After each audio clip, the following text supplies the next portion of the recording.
Here we are, completely on time, bang on schedule. We never fuck up. I swear, we never do. I am the human embodiment of sleep deprivation, Jack Robshaw, and I am joined by the human embodiment of never being on fucking time for anything, KC. Yes, very accurate. Yeah, how's things, mate? Pretty good? Yeah, not too bad. I'm not that tired. That's all I've got. Yay. It's that extra 10 minutes of napping I just took. Yeah. Well, the good thing is, being tired is apparently really good for you, because all I heard for a week straight was that Leeds were absolutely fucking exhausted. So anyway, Leeds beat Newcastle 5-2. This game was made harder work than it needed to be for quite a while. But I'd say for about 5 minutes we were really sloppy at the start. And after that, we were by miles the better side the entire way through. Yeah, absolutely fantastic to see us get back on top, dominating the game. I think it's us watching Match of the Day earlier. I think this game is now our third game of having in the top 5 most shots in a game this season. So, yeah, kind of as you were, but we actually finished last night as well. Yeah, there was some really good finishes, especially late on to drag the score up. I never actually looked at what his XG was, but I'll bet you it wasn't 5. Obviously, we got really on top, and we got caught. Like, I thought Click let Ryan Fraser cross that ball way too easy. It's a good flick on from Wilson, but Luke Ayling should get nearer him. Hendricks in at the back post. Alioski switched off and let him get there. So there's like 3 separate.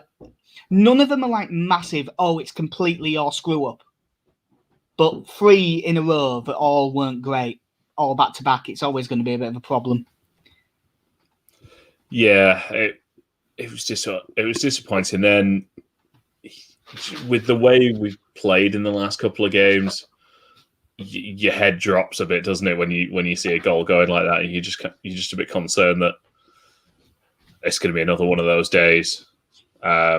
Like you say, I think you saw Alioski with the most pointless last ditch slide to get nowhere near blocking Hendrick from scoring. But yeah, because they'd had outside of that, the only chance they'd had was Fraser had a shot parried wide by Meslier a few minutes before that. Yeah, I think Fraser was the closest thing they had to a threat all game. Yeah, I mean, Newcastle's threat usually does come from wide. Obviously, their best winger wasn't playing because Sam Maximan wasn't there. But luckily, in other games, when we have conceded a sloppy goal and gone behind, we've been worried about it. You know, it's taken a while to get back into it. But this one, I'm not sure how long it was, but we just kept us foot down, remained on top, and then straight down the other end, and Bamford scores. It's a good cross from Rafinha, brilliant header from Rodrigo, the looping header that I thought in real time, and even I think for the first 2 replays, that's just really unlucky that it's hit the bar. Bamford taps it in, but it was actually a really good save from Darlow on the first header. Bamford, it was quite funny because the pre-match, I don't normally listen to the build-up, but I did this time, and it was very funny talking about how Patrick Bamford does not score goals in the 6-yard box. So Patrick Bamford scored a goal from inside the 6-yard box.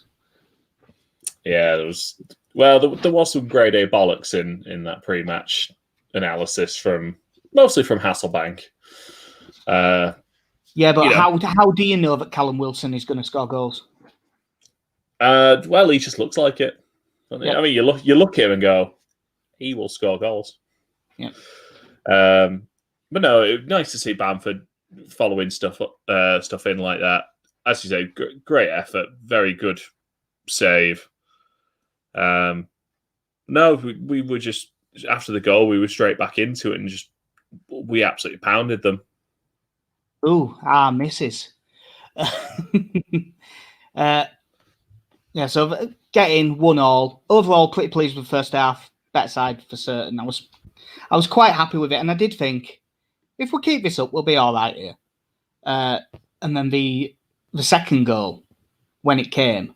Now, there's been a lot of frustration with Jack Harrison over the last couple of weeks.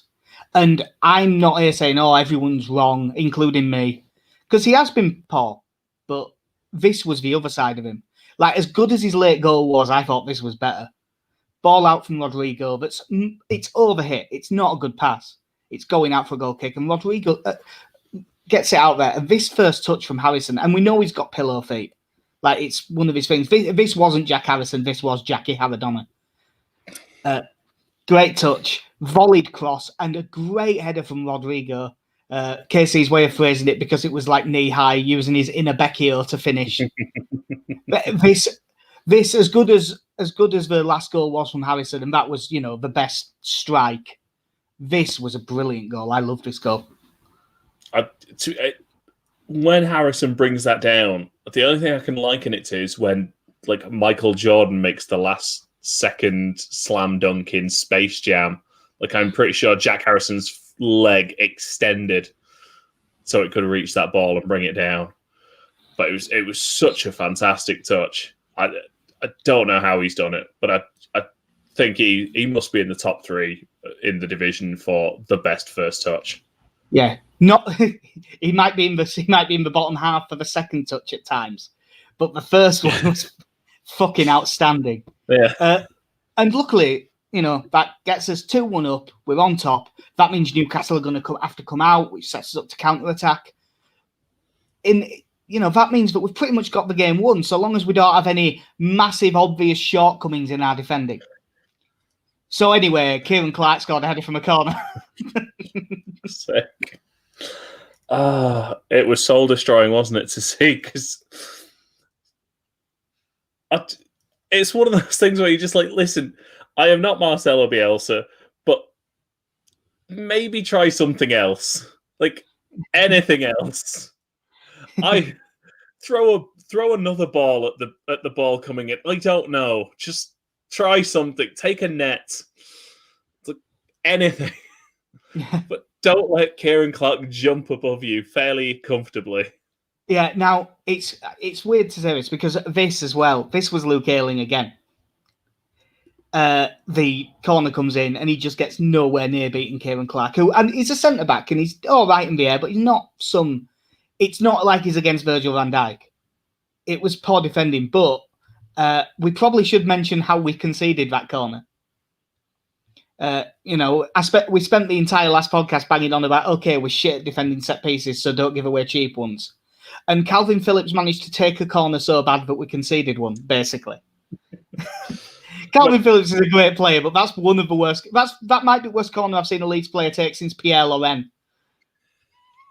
He went for the short corner, and I've never seen a short corner get intercepted like that. As in, the defender just seemingly stood there and went, I'll have that. And then they went up the other end of the pitch, put a cross in, we put it behind for a corner. Look, I mean, to be fair, that was a good save from Elliot on that one. And I think all our asses clenched a little bit when it went behind. Yeah. And lo and behold, it's 2-2. Yeah, it was, again, there was a real moment of frustration. I could have found myself, like, for instance, that's one of the moments where if we'd have been in the ground, I'd have been going absolutely mental when that goal went in. You and between $2,000 and $4,000. Yeah. Well, we've just got the news we're staying in tier 3, so it'll be a while. But again, they didn't panic and played some more good football. And in the end, click cross, Dallas comes stealing in. It was actually a change by Steve Bruce that really helped us this, because Newcastle, for all they didn't really show much in terms of quality or anything, but they were quite disciplined. They didn't press us at all. They just sat back. They did what they want. It's a shit plan as far as I'm concerned, but they had one and they stuck to it. But he brought on Miguel Almiron, who I really like as a player, which is probably why Steve Bruce don't play him. But he is an attacker. He was on the left and he was 10 yards late, chasing back Dallas at the far post. Good headed finish as well. Yeah, obviously, cross comes in and it's just over Rafinha, I think, that's going for it. and Dallas just arrives at the end and heads in, and I wasn't confident still at that point of holding a lead, if I'm being honest. No, well, I suppose if you've already conceded a couple, the second goal that they scored, it was very soon after, wasn't it? Like, we really didn't hold it for long. No. And you were really worried. And you're especially worried when Newcastle get a corner. But we have figured out what you do when the opposition gets a corner. Someone has to score. So we might as well make it be us. It was, I tell you what, for, I'm going to say about 6 seconds, was some of the worst football I've ever seen between Leeds' petty attempts to clear the ball and Newcastle's futile attempts to keep the attack going. Of just people swinging and flapping at this ball until finally someone got their foot on the ball and went, right, I'm not dealing with this anymore. And off Rafinha went. Yeah, he did well, Rafinha. Led the counter-attack well once he got it. It was a good first touch as well because it was hammered at him. But he just, the way that he ran at the defender, sort of occupied the defender and brought him onto himself. But held it up. And as luckily, the tired legs of Leeds. Yeah, I was just going to say, luckily for Newcastle, though, Leeds were knackered, so it's really hard for us to get men forward. So anyway, Leeds had a 5-on-2.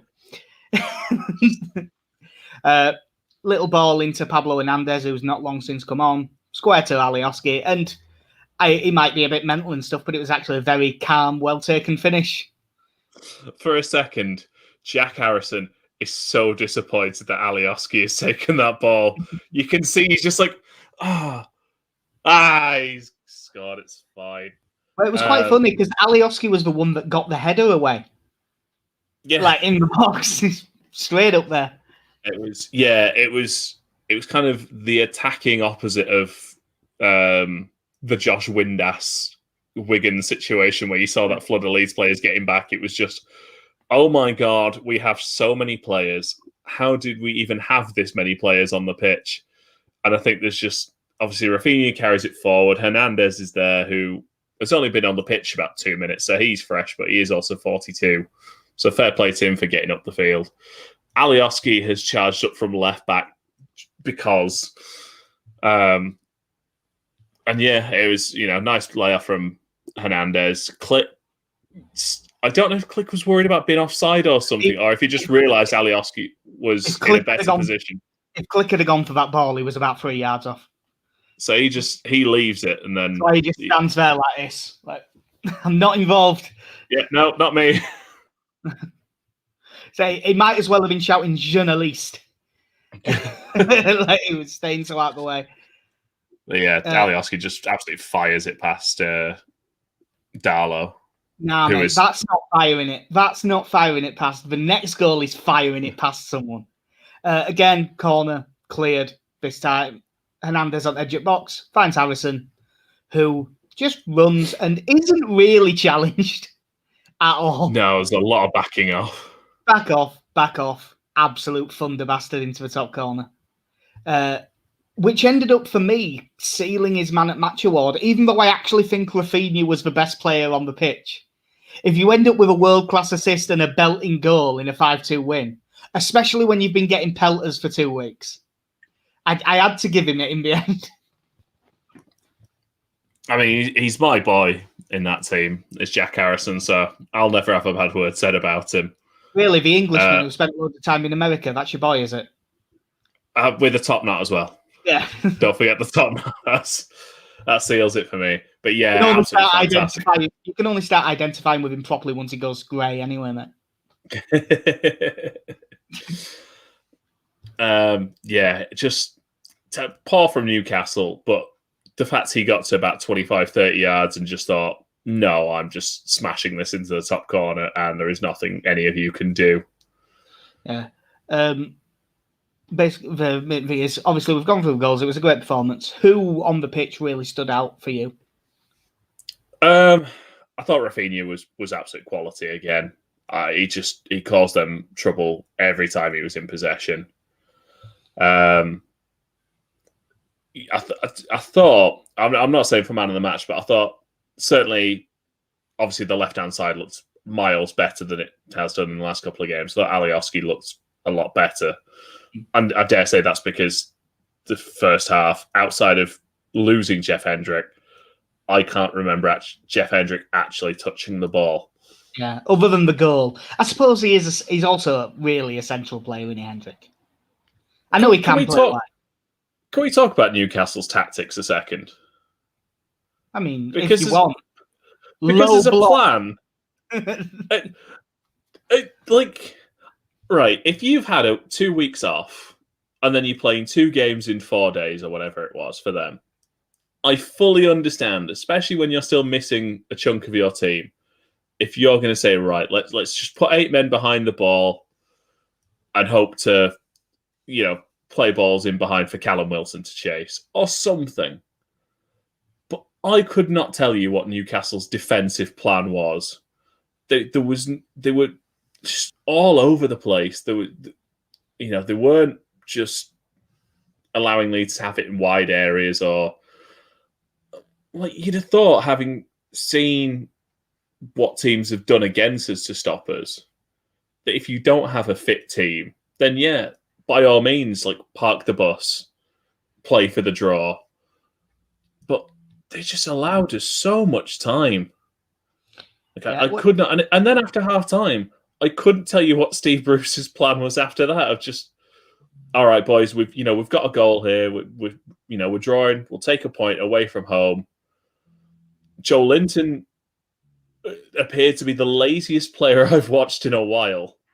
I think the Joe Linton thing, Joe Linton was sort of playing as the sort of centre attacking mid, centre forward in a 4-4-1-1. And I think that the reason he looked so lazy is because he couldn't get a moment's peace away from Calvin Phillips. He just couldn't get away from anyone. He was nowhere. Because at the start of the half, from our goal kicks, they tried to press us. And that went within about 10 minutes, maybe 15 minutes. So that didn't last. Yeah. Well, it's a thing that we'll probably mention later. But in a lot of games that I've been worried about with Leeds, it's been, right, Leeds go man for man. And I'm scared of these 1v1 matchups. Newcastle had to defend disengaged and sit back. Because if there was 1v1 matchups, Leeds win.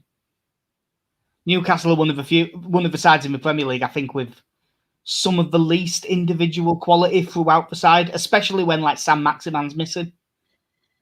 I don't think they're awful. I don't think they'll go down.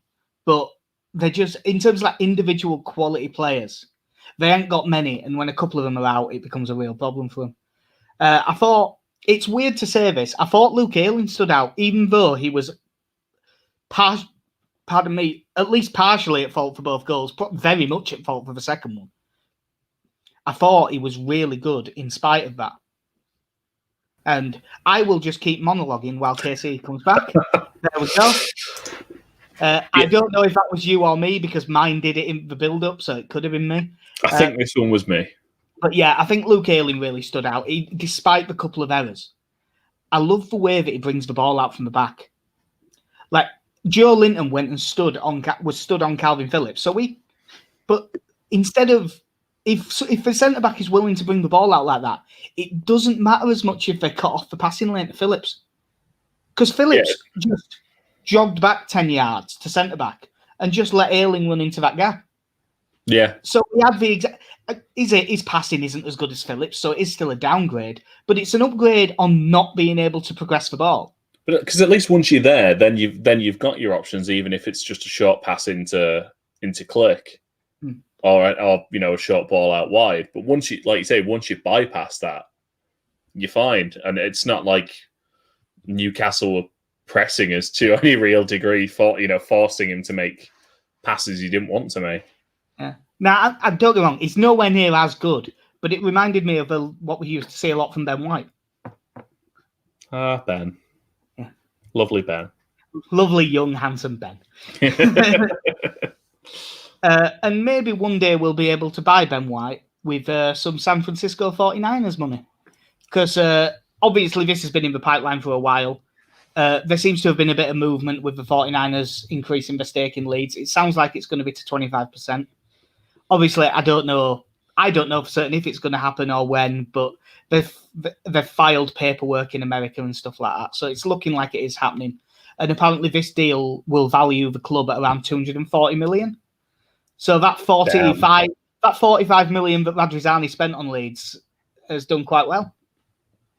Yeah, and again, it fits in entirely with Radrizzani's policy so far of working with a couple of investors. And I think, 49ers have been pretty well involved over the last 18 months or so now, I think it is. So it makes sense for them to kind of get a more significant stake in the club. Yeah, there's been a few people who are more au fait with the finances than me, saying that the males numbers don't quite add up. And so that's saying that because their stake went up without more investment, if we didn't go up, it wouldn't be the 10% that they originally bought and then 15 now. It's more likely they're already near 15 and this is 10.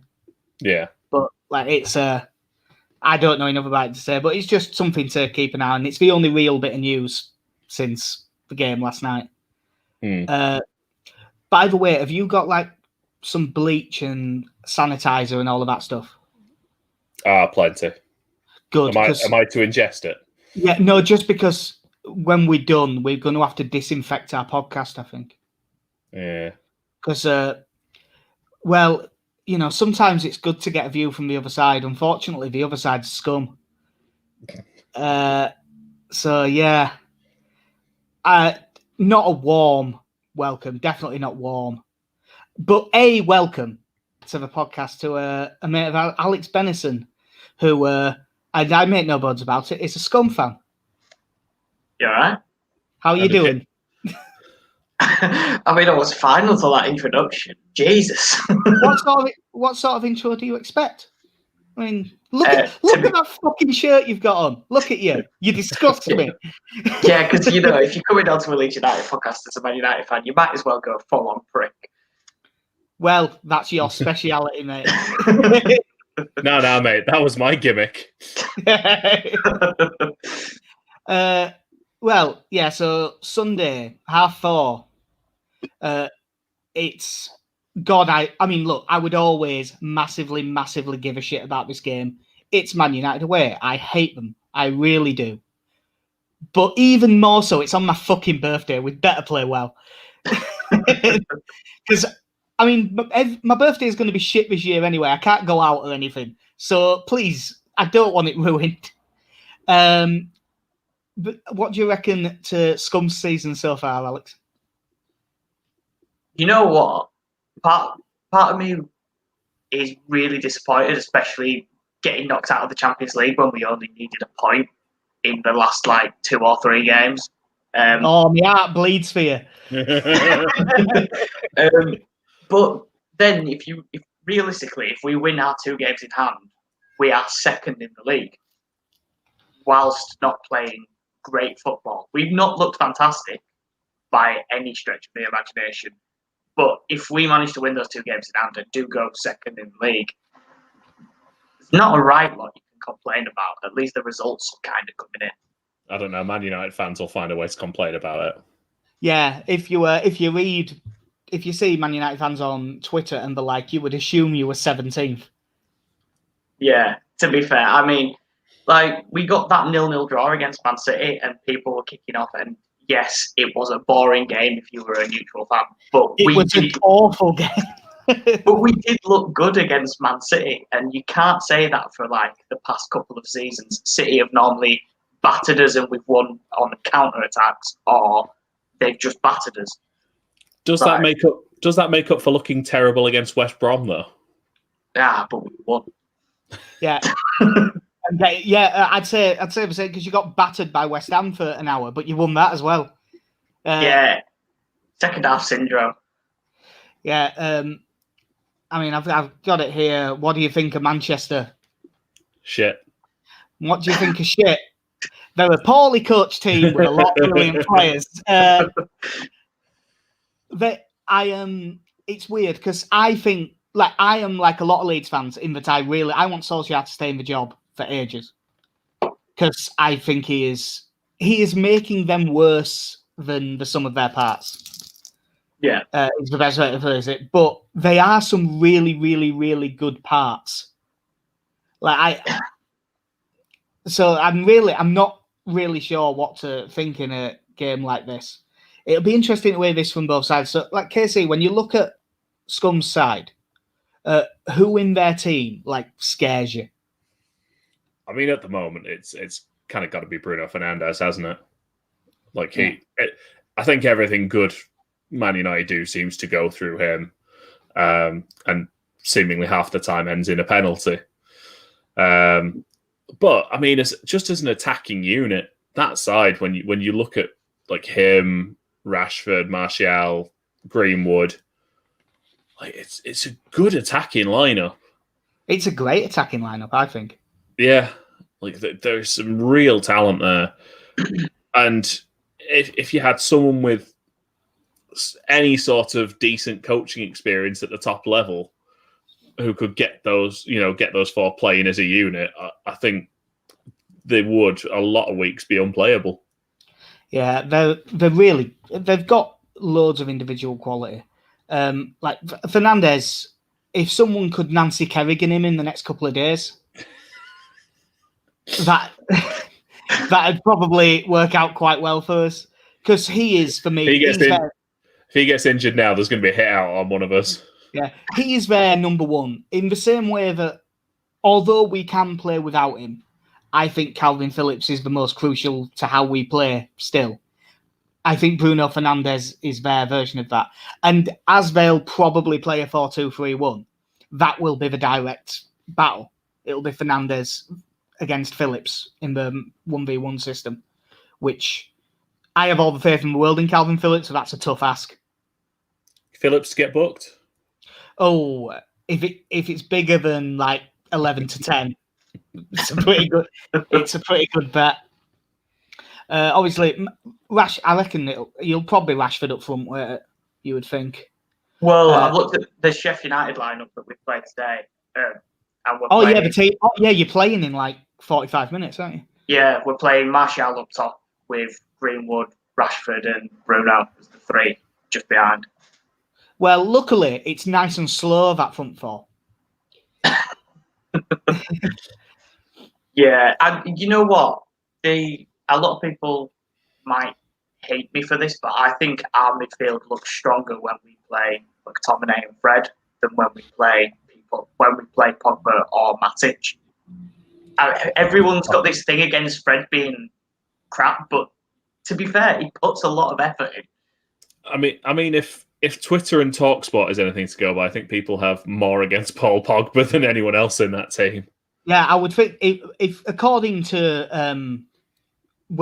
I'd say according to Graham Souness, that's probably the best way to phrase it. Paul Pogba might be the worst player in the Premier League, despite being a genuinely world-class midfielder. But that's just not working out. I dare say he'll be away in the summer. But the same question reversed: is there anyone in the Leeds side that you think can really cause you problems?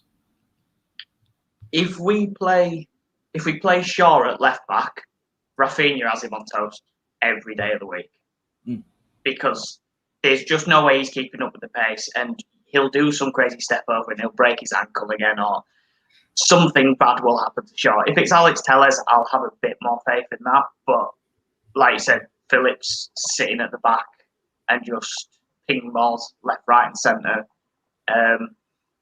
I really, really think Luke Ayling's probably one of the best right backs for bringing the ball forward. The thing is, he won't be playing right back. Yeah, but even in that Newcastle game, he brought the ball forward and still looked solid. I don't back Luke Ayling to pull away from the likes of Marcus Rashford quite as easily as he was able to get away from Joe Linton. Well, this is the thing. If Rashford's marking out on the left, which will be Dallas on the right back, Ayling's only got to run past Martial, and Martial doesn't track.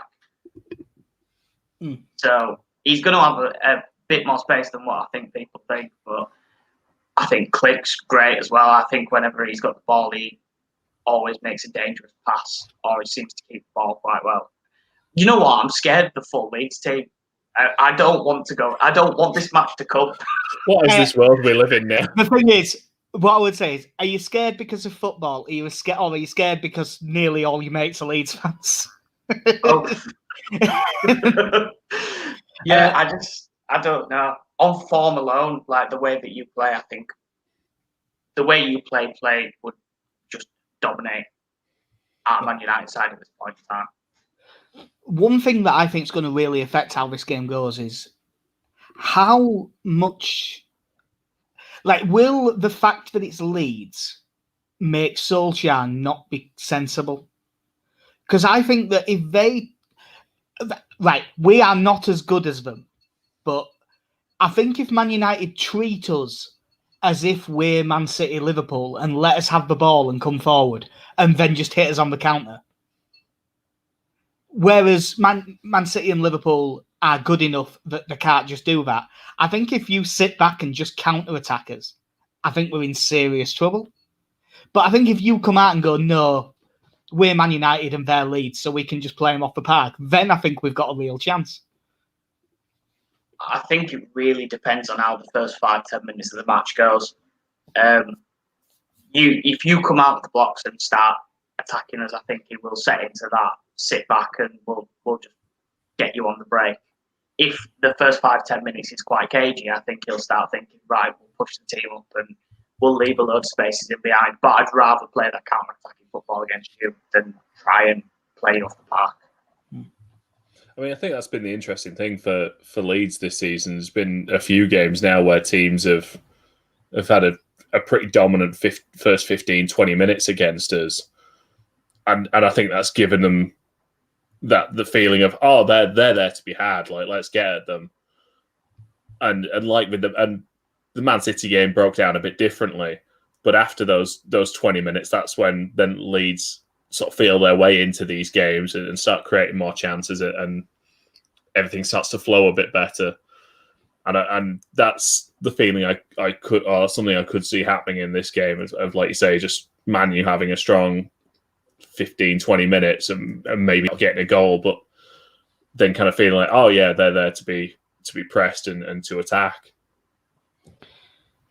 Yeah, I was just looking at your. I should really look at your lineup tonight, even though you're resting a few. But I was just looking at it and thinking, Maguire and Lindelof. I fancy Bamford to be able to get something out of that.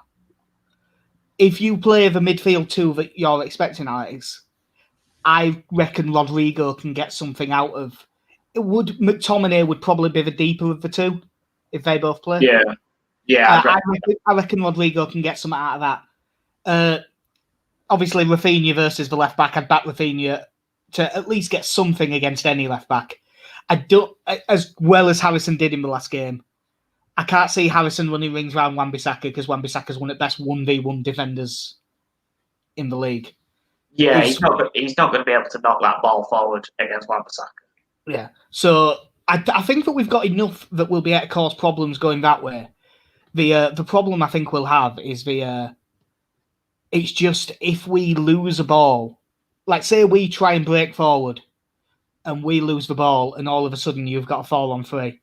I just think that you've got so much pace and so much quality that I can't see us not concede. I keep saying this about a few games. Whenever we play a decent side, I think, God, I can't see how there isn't goals in this game. And it's the same again for this one. Well, there's goals in every Leeds game at the moment. Yeah, fair. When you talk like that, I just have images of us losing the ball, and yet Gianni Alioski is on Man United's byline somewhere. Yeah, and it will not be getting back in time. It'll be interesting because obviously we're not going to be changing anything as much as pundits will speculate that Leeds might have to rest since they had played a midweek game. Sorry. Not thinking that we've just been doing that under Bielsa for the last 2 fucking years. But yeah, it'll be interesting. I wonder if you see, because of that attacking talent, that Phillips does sit that little bit deeper, just so that Alioski and Dallas have that license to get forward still. Yeah, I think Phillips will be quite deep because I think Bruno Fernandes will stay quite high. Yeah. To be honest, I think Phillips is going to have to drop deep to help out Cooper because Cooper's not got the pace to keep up with Martial or Fernandes. We've just had a message off Brad Carrot saying one saving grace is that Cavani's been banned for that social media post he did. No, I wish Harry Maguire was banned because him at corners. Yeah, that was one thing I was going to say. I don't know what the actual figures are, but the all stats aren't where you guys were saying that. I think that Man United's actual attacking set piece stats aren't that good. But Newcastle's were the worst in the league, and they scored from a corner, and Man United's are significantly better than that. Maguire from corners is a big threat. Like, you know, I know that Slabhead is a bit of an insulting nickname, but it is also a strength. He's big, powerful, and really good at heading the ball. If he plays, McTominay's pretty good in the air. If Pogba plays, he's really good in the air as well when he wants to be. It's just whether he wants to be. But once you get past 2, that's more than we've got.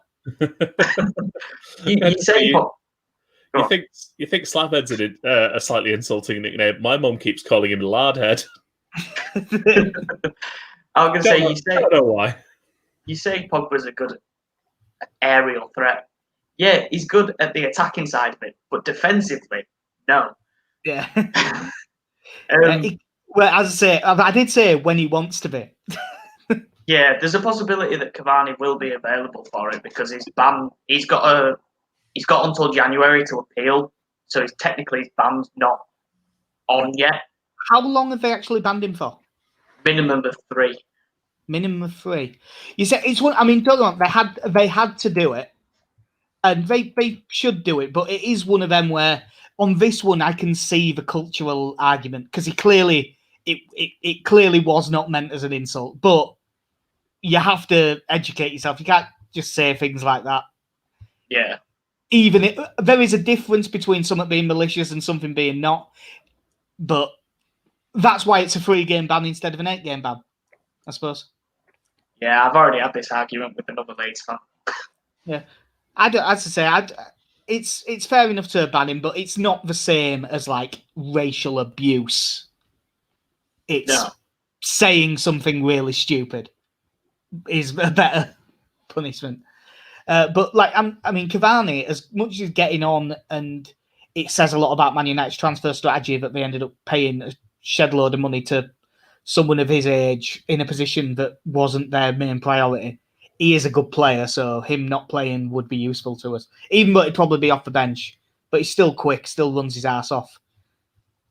Yeah, I'd much prefer him up top of Martial. Ever since we signed him in the January transfer window, the first 6 months we had Martial, I thought he was really good. And then afterwards, I think he's been diabolical. I don't think he's not an out-and-out finisher and he's not an out-and-out striker that we actually need. I would much prefer Greenwood to play as the striking role and play Martial on the wing, but I'm not a coach. No. Well, KC is. He isn't Marcelo Bielsa, but he is technically a coach. So, who would you be most scared of facing up front for them? Like, would it scare you most if Rashford played central, if Greenwood played central, Cavani? I'm guessing not Odi and Igalo. No, it's Marcus Rashford, I think, honestly. I think he's such a threat, whether he's drifting out wide and cutting back inside. I think centrally his footwork's fantastic, and him running at Liam Cooper will probably give me cold sweats leading up to the game. Yeah. I don't know why in my head I'm sort of reimagining when Wayne Rooney tried to run past Richard Naylor, and Richard Naylor just booted him up in the air. Is the best way I think Liam Cooper will deal with Marcus Rashford. Yeah, we might need a couple of them to stop quick counter attacks. Just a swift. Someone get Jason Crowe on the blower just in case. I think it says a lot about the way Solskjaer's managed his squad that we've talked about this game for this long. and none of us have mentioned Donny van der Beek as a rate player. I mean, I think I've got to that point where I just don't expect him to play now because Solskjaer seems to think that he's more of an impact player than he is a starting player. But I genuinely think he should be the third or fourth name on the team sheet. Yeah. Like, I think he's a really good player, and I think he's someone who would cause us a lot of problems if he played. It certainly causes more... Right, in theory, it causes more problems with McTominay and Fred. I'm not saying definitely, because if I say that, Scott McTominay will score a fucking screamer. Yeah, you'd have thought after the goal that he scored against Palace when he came on in his debut that maybe we might have actually given him a chance at a starting role in the Premier League match. But he seems to have this vision that either McTominay or Fred are our two central defensive mids, or it's Pogba and Matic and nobody else.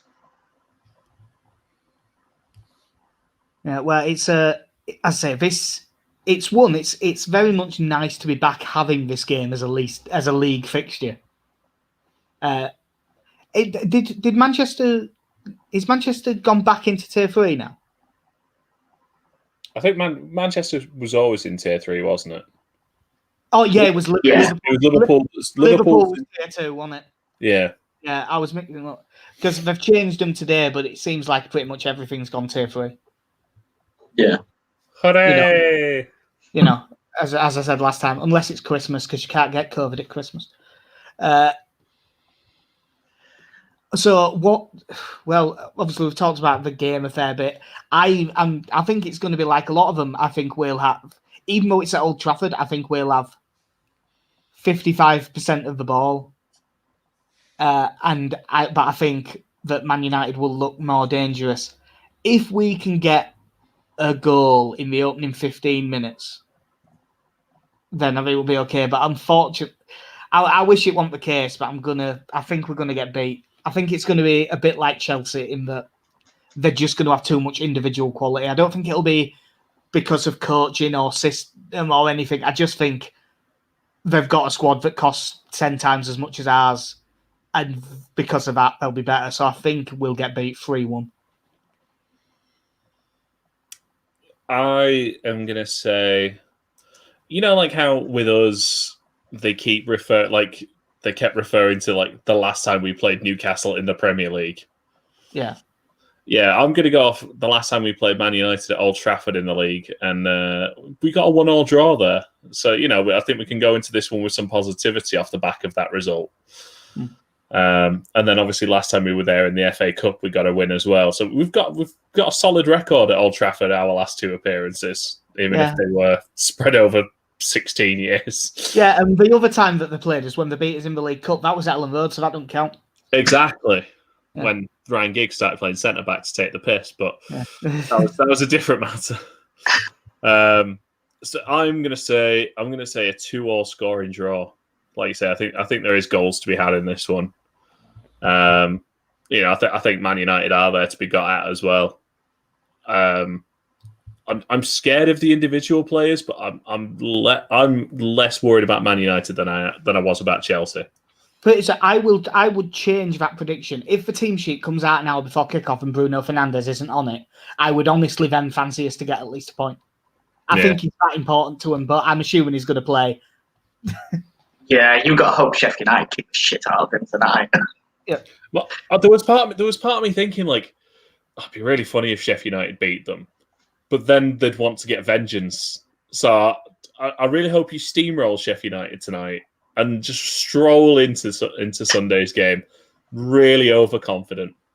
By the way, in the least shocking news in the world, the Villa and Burnley game that no one's bothering to watch is 0-0 after 71 minutes. Oh, Christ. So, Alex, what do you reckon? I'm gonna go hopeful and say that we win 2-1, and you'll never guess what? We'll score a penalty. To be honest, for my own sanity, I might have some money on you on Man United to score a penalty. Yeah, because if Cooper's going to make a mistake, it'll probably lead to us having a penalty. In fairness, we didn't mention it when we were going through the Newcastle game, but at 2-2, Liam Cooper made a slide tackle in the box from behind that. I just think was a penalty. Like, Yeah. Let's call a spade a spade. The man went through the back of him and didn't touch the ball. Yeah, it was a penalty, wasn't it? It just absolutely was a penalty. And my favourite bit of the Amazon Prime coverage, Mark Clattenburg, what you thought that was a penalty, didn't you? Yeah, well, he went through the back of it. That's turns out that's Robbie Savage, who we didn't really want to hear from. But no, as I say, if we could get a point out of this, it would be a tremendous result. I do just wonder, like, this is one of them where if there is a chance we get hammered in this game, just because of the way we play, say Man United get one early and then they can just couch on counter attack. There is a chance of that happening, and if it does, we just have to not worry about it, because this isn't the game that's going to matter in the season. Like, playing against Burnley on the 27th makes way more difference. But God, it'd be fucking nice to beat them. I think I'm more nervous for this game than Leeds fans are nervous for this game. Like, if we lose to you, then I go into hiding until New Year. Luckily, in lockdown, you have to. But if we win, all we've done is beaten a team that's just got promoted. Like, it's not something to brag about. I think my concern is, like, if we lose, I'll be upset, but I could live with it. If you ended up hammering us, it'd really hurt. Yeah, like that would just be upsetting. Yeah, it's a bit like when we got beat by Chelsea. You're like, well, Chelsea are by far the better side. Chelsea should beat us, but Frank Lampard made it hurt. Yeah, This is like, we should lose this game. That's fine, but if it's a hammering, it'll hurt. And they're still tired from playing us. They've lost two on the next two games, haven't they? Yeah. By the way, did you see the excellent Twitter joke that someone made? Graham Smith put Leeds in tier 3. And some quote tweeted, he put, hey, last time we were in tier 3, we beat Man United 1-0. Hey. So, yeah, hopefully that comes to pass. Have we got anything else that we need to talk about? No, I don't think. I think we got it all covered. Oh, well, thanks for coming on, Alex. I'll disinfect us podcast when you're gone. If you want to hear of that, it's weird. There's other places that will, plug their stats work and all of that stuff, which is very, very good. And I'm subscribed to their Patreon for a reason. But here we've got, if you want more of Alex, then you need to follow a wrestling podcast. Armchair Wrestling, where he has interviewed several bigger names than you would expect across wrestling, like people who you'll have actually heard of, like Devon Dudley and stuff like that. Ken Shamrock, mate. Ken Shamrock. Yeah, and Ken fucking Shamrock. But yeah, that's on Twitter at Armchair Wrestle 1 without the E in wrestle, because people nick stuff on Twitter and you can't get what you want. Obviously, we're on Twitter at Mighty Whites Pod. The stuff we write goes up on Through It All Together, which is also on Twitter at THRU, it's all LUFC. If you need anything editing and stuff at the moment, then you can go to Medicine Room Studios, which is on Facebook, or medicineroomstudios.com. As always, I say it every time, there's not really much recording at the minute because of COVID, but in the long term, it will be available for that as well. Else that we need to sort? Can I just say, us three will be going live on Saturday on Armchair Wrestling to do our end of year show. Yeah, we will be on. We're always on. It's just that it doesn't come up with much cross promotion very often. Yeah, doing our end of year awards and stuff. So we will tweet that out and stuff when it's done. We'll be joined by the guys from Regularly Scheduled Hostilities, I believe. Yeah, and on Sunday, I believe it's just Casey. I don't know if you are as well, Jack. Stand your ground. We're doing the year 2020 Team of the Year. Are we going on at 7? Yeah. I should be okay. I should have Leeds game kicks off at 4:30, so I should have everything written and up in time for that. And you will probably see me drinking my way quickly through it because it's my birthday and I'll drink if I want to. I can't get drunk in my house in a few months once the kids are born, so I'm getting drunk in my house. Kids, plural. Once the kids born. Oh, Kid sorry. is. Oh, yeah. Kid is. It's the, You scared me there. Oh, Yeah. I nearly had a panic attack. Yeah. So yeah, that will do us. Thanks very much to Alex for joining us, and I dare say the next time we play Scum, we might let you back on. It depends how long it takes me to clean up the airwaves after we've had a Scummer on. I've been on with this shirt once. Next time I'll wear something else. Well, we'll see. Maybe he'll be wearing nothing at all. Nothing at all. Nothing at all. Sorry, I had to get that in because we always do a Simpsons reference at some point, and we haven't done one the entire show, so I had to get one in. I've been Jack. I'll see you later. I've been Casey. Have a good one. In a bit. In a bit.